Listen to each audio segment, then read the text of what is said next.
তওবার মাধ্যমে সবাই সকল নারীরা ক্ষমা পেলেও এমন 3 ধরনের নারী আছে যারা তওবা করার পরে আল্লাহ তাআলা তাদেরকে ক্ষমা করেন। কত বড় আফসোসের বিষয়। আল্লাহ তাআলা বলছেন যে তুমি যদি আমার কাছে চাও আমি তোমাকে দিব, তুমি যদি আমার কাছে মাপ চাও, আল্লাহু গফুরুর রহিম, আল্লাহ তাআলা দয়া এত বেশি, আল্লাহ তাআলা চাইলে মানুষকে মাফ করে দিতে পারে। 1000 বছরের গুনাহ আল্লাহ মাফ করে দিতে আল্লাহর কোনো ক্ষতি নাই। কিন্তু 3 ধরনের এমন মানুষ আছে যারা যদি কোনো আমল করে থাকে আল্লাহ তাআলা রব্বুল আলামিন তাদেরকে, 3 ধরনের এমন মহিলা কথা নবী রাসূল হাদিস শরীফের মধ্যে বলছেন, তাদেরকে আল্লাহ তাআলা তওবা করার পরে মাফ করবেন।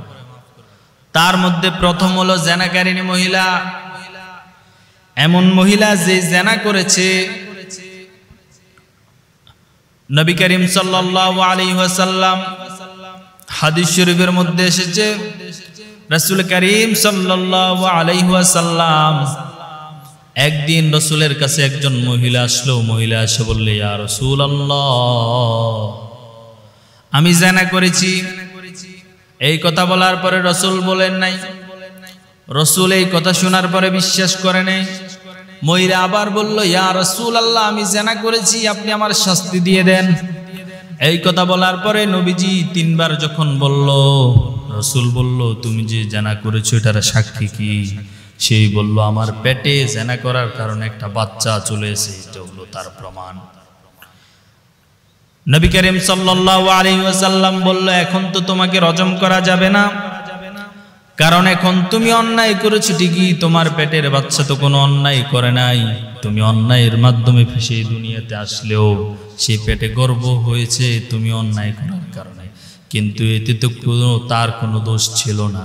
সুতরাং তোমাকে রজম করার কারণে এই মহিলা মারা যাবে, এই যে শিশুটা মারা যাবে, এটা আল্লাহ তাআলার কাছে আমি কি দায়বদ্ধ থাকি। এই কথার পরে আমার রাসূল মেয়েটাকে বললেন যে তোমার সন্তান প্রসব হলে আমার কাছে এসে দেখা করবে। ঠিক ওই মহিলা চলে গেল। চলে যাওয়ার পরে তার যখন সন্তান প্রসব হয়, সন্তান প্রসব হওয়ার কয়েকদিন পরে ফিরে চলে আসলো। আসার কিছুদিন পরে যখন সন্তান প্রসব হলো, আসার কিছুদিন যাওয়ার পর দেখে যে সন্তান, এখন রাসূল বললেন, এখন যদি আমি তারে মেরে ফেলি, তোমাকে রজম করি, এই সন্তানের হক তোমাকে, সন্তানের হক তোমার কাছে আছে। যে একটা সন্তান দুনিয়াতে আসার পর দুধ খাওয়াইতে হয় মা, এখন যদি তোমাকে আমি রজম করে ফেলি, এই দায়বদ্ধতা, এই সন্তানের দায়িত্ব কে নেবে? তাকে দুধ পান করাবে কে? নবী করিম সাল্লাল্লাহু আলাইহি ওয়াসাল্লাম এই কথা বলার পরে হযরত রাসূল করিম সাল্লাল্লাহু আলাইহি ওয়াসাল্লাম এই কথা বলার পরে মেয়েটা আবার চলে গেল। যখন তার বাচ্চাকে খানা শিখাইল, একটা রুটি, বাচ্চার হাতে একটা রুটি নিয়ে রাসূলের দরবারে আসলো। ইয়া বলল, ইয়া রাসূলুল্লাহ, দেখেন আমার ছেলে এখন নিজে নিজে খাইতে পারে, এখন আমাকে রজম করে ফেলেন, আমাকে জেনার শাস্তি দুনিয়াতে দিয়ে দেন, আমি আখিরাতে আল্লাহ তাআলার দরবারে এত ভয়ঙ্কর শাস্তির সম্মুখীন হতে চাই না, আপনি আমাকে দুনিয়ার মধ্যে শাস্তি দিয়ে দেন। তখন রাসূল সাল্লাল্লাহু আলাইহি ওয়াসাল্লাম তার শাস্তি করলেন, পাথর নিক্ষেপ করে তাকে হত্যা করলেন। নবীর নাতি হযরত ওসামা, রাসূল করিম সাল্লাল্লাহু আলাইহি ওয়াসাল্লাম হযরত ওসামা যখন তাকে পাথর নিক্ষেপ করার কারণে এক রক্তের ফোঁটা তার গায়ের পোশাকে এসে লাগে, হযরত ওসামা বললেন যে একটা জেনাকারিনী মহিলার রক্ত আমার গায়ে লেগেছে, জেনাকারিনী মহিলার রক্ত আমার গায়ে লেগেছে, লাগার কারণে আমার শরীর অপবিত্র হয়ে গেছে। হযরত ওসামাকে রাসূল বললেন, হে ওসামা, তোমার এই কথা বলা ঠিক হয় নাই, কারণ এই মহিলা এমন জেনা করেছে, জেনা করার কাছে আল্লাহ তাআলার দরবারে তওবা করেছে, কিন্তু তওবা কবুল হয় নাই, এবং রজম করার কারণে, রজম করার সাথে সাথে আল্লাহ তাআলা রব্বুল আলামিন তাকে জান্নাতের ঠিকানা দেখাই দিয়েছেন।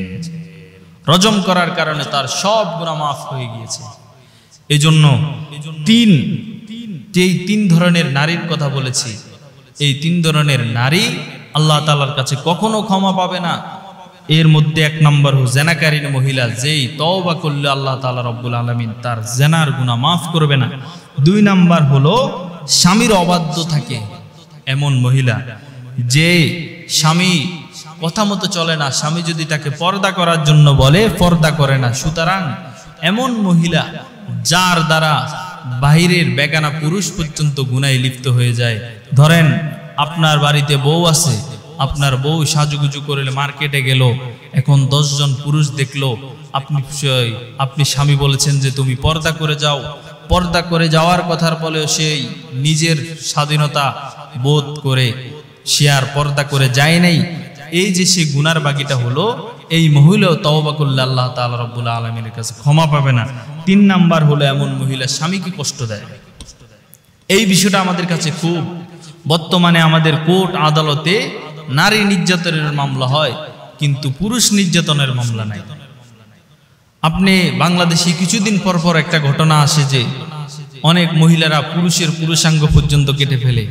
এবারে বলতে পারেন যে সেই মহিলা স্বামীর উপর কতটা অধিকার খাটিয়ে চলতো। স্বামীর অত রাসূল করিম সাল্লাল্লাহু আলাইহি ওয়াসাল্লাম বলেন যে দুনিয়াতে যদি আল্লাহর পরে কাউকে সিজদা করার জন্য যদি অনুমতি থাকতো, আমি রাসূল নিজেই প্রতিটা স্ত্রীকে স্বামীর পায়ের উপর সিজদা করার জন্য বলতাম।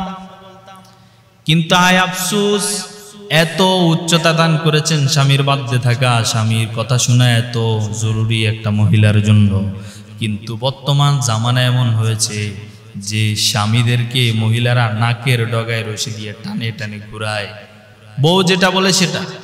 এমন মহিলা যারা, এরকম মহিলা যারা আছে, তারা যদি 5 ওয়াক্ত নামাজ পড়ে, নামাজ তো কবুল হবে না, আল্লাহ তাআলার কাছে তওবা করার পরে আল্লাহ তাআলা তাদেরকে ক্ষমা করবে না, তাদের ঠিকানা ডাইরেক্ট জাহান্নাম।